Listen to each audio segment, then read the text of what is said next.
ഗസയിലെ വംശഹത്യയെക്കുറിച്ച് പ്രതികരിച്ച മാർപ്പാപ്പയ്ക്കെതിരെ ഇസ്രായേൽ മന്ത്രി അമിത് ഷേഖ് സിറിയയിലെ ഇസ്രായേൽ അധിനിവേശം തടയണമെന്ന് തുർക്കി പ്രസിഡന്റ് റജബ് തൊയ്യിബ് ഉർദുഗാൻ അമേരിക്കയോട് ആവശ്യപ്പെട്ടു.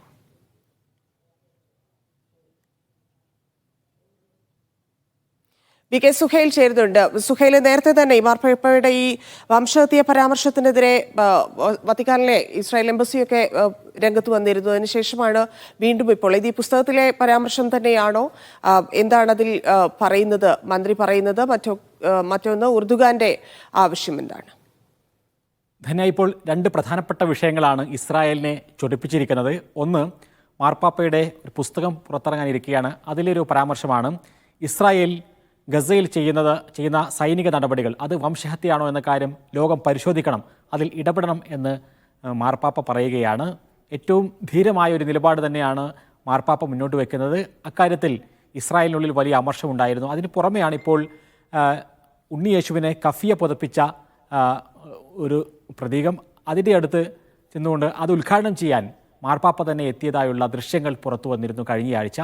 അതും ഇസ്രായേലിനെ ചൊടിപ്പിച്ചിരിക്കുകയാണ്. ഈ രണ്ട് നിലപാടുകൾ മുമ്പിൽ വെച്ചുകൊണ്ടാണ് ഇതിനെ പ്രതിരോധിക്കാൻ മറ്റു മാർഗങ്ങളൊന്നുമില്ല എന്ന് പറഞ്ഞുകൊണ്ടാണ് ഇസ്രായേലിൻ്റെ പ്രവാസികാര്യ മന്ത്രി തന്നെ ഇപ്പോൾ രംഗത്ത് വന്നിരിക്കുന്നത്. തീർച്ചയായും ലോകത്തൊട്ടുക്കും ഇസ്രായേൽ മുന്നോട്ട് വയ്ക്കുന്ന ഒരു നെറേറ്റീവ്, ആ നെറേറ്റീവ് അല്ല ഈ സഭാധ്യക്ഷൻ മാർപ്പാപ്പ മുന്നോട്ട് വയ്ക്കുന്നത് എന്ന് തുറന്നു തന്നെ പറയുകയാണ് ഇപ്പോൾ ഇസ്രായേൽ. എന്ന് മാത്രമല്ല, ലോകത്തൊട്ടുക്കും വലിയ മാധ്യമങ്ങളെ ഉപയോഗപ്പെടുത്തിയും നുണപ്രചാരങ്ങളുടെയും മുന്നോട്ട് വയ്ക്കുന്ന ഇസ്രായേലിൻ്റെ ആഖ്യാനം അത് മാർപ്പാപ്പ അംഗീകരിക്കുന്നില്ല എന്നുള്ളതിലുള്ള ഒരു വലിയ സങ്കടം കൂടി മുന്നോട്ട് വയ്ക്കുന്നതാണ് ഇപ്പോഴത്തെ ഈ പ്രതികരണം എന്ന് നമുക്ക് മനസ്സിലാക്കേണ്ടി വരും.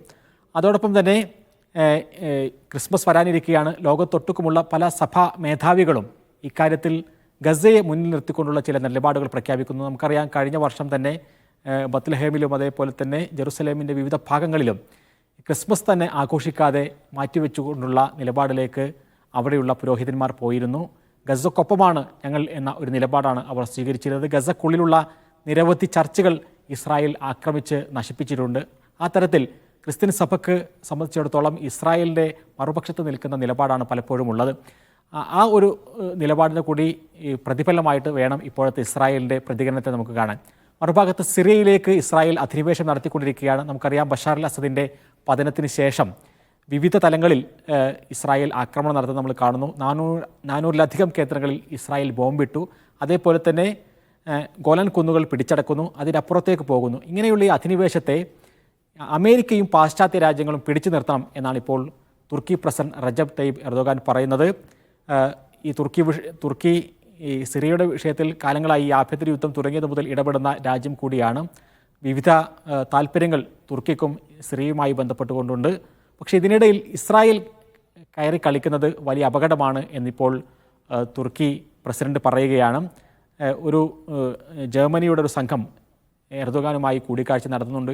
ഈ സിറിയയുടെ വിഷയം അക്കാര്യം ചർച്ച ചെയ്യുന്നു എന്നാണ് നമ്മൾ മനസ്സിലാക്കുന്നത്. അതിൻ്റെ കൂടി പശ്ചാത്തലത്തിലാണ് ജർമ്മനിയും അതേപോലെ തന്നെ യൂറോപ്യൻ യൂണിയനും അമേരിക്കയുമെല്ലാം ഈ ഇസ്രായേലിൻ്റെ അധിനിവേശം സിറിയയിലേക്ക് നടത്തുന്നതിനെ തടയണം എന്നാണ് ഇപ്പോൾ എർദോഗാൻ പറയുന്നത്.